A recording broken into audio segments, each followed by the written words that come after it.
What's going on YouTube?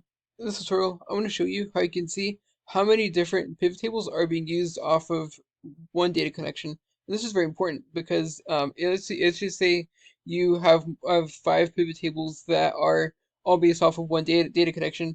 If you filter on one pivot table, that one filter is going to apply to all your pivot tables.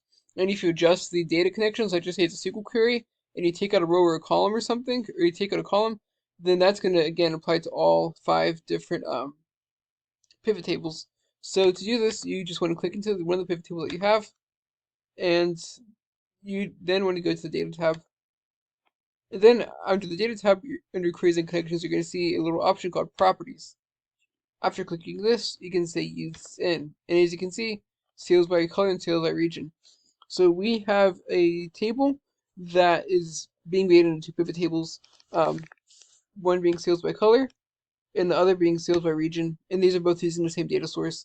So this is just very important because on one hand, it can make your spreadsheet a little bit more lean because you have fewer data connections, but on the other hand, if you make a change to data connection or filter or something, it applies to everything.